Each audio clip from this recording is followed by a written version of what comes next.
প্রকৃতির সবচেয়ে আকস্মিক ও প্রাণঘাতী দুর্যোগগুলোর একটি হলো বজ্রপাত। চোখের পলকে আকাশ থেকে নেমে আসা আগুনের গোলা কেড়ে নিতে পারে প্রাণ।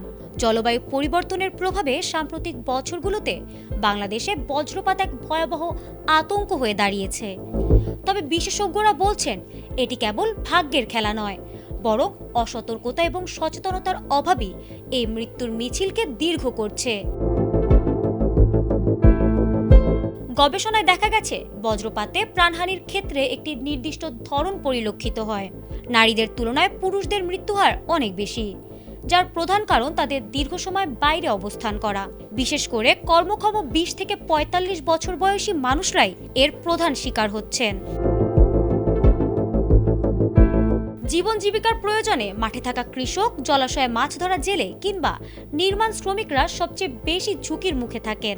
খোলা প্রান্তরে বজ্রপাত সরাসরি আঘাত হানার প্রবণতা বেশি থাকে এবং সেখানে দ্রুত নিরাপদ আশ্রয়ের অভাব থাকায় মৃত্যু ঝুঁকি বহুগুণ বেড়ে যায়। আরেকটি বড় বিপদের কারণ হলো ভ্রান্ত ধারণা। ঝড়ের সময় অনেকেই গাছের নিচে আশ্রয় নেন, যা আসলে মৃত্যুফাঁদ। গাছ বিদ্যুৎ সুপরিবাহী হওয়ায় বজ্রপাতকে আকর্ষণ করে।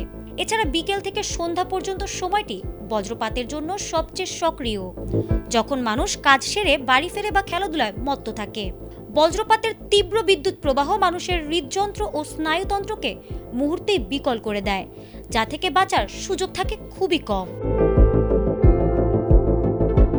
বজ্রপাত রুখবার সাধ্য মানুষের নেই, কিন্তু জীবন বাঁচানোর উপায় জানা আছে। মেঘের গর্জন শোনার সাথে সাথে খোলা জায়গা ছেড়ে পাকা দালানের নিচে আশ্রয় নেওয়া এবং বৈদ্যুতিক সরঞ্জাম থেকে দূরে থাকাই হতে পারে প্রাণ রক্ষার মূল কবচ। প্রকৃতির এই রুদ্ররূপ থেকে বাঁচতে হলে ব্যক্তিগত সচেতনতার কোনো বিকল্প নেই। ফারহানা হক, ATN বাংলা।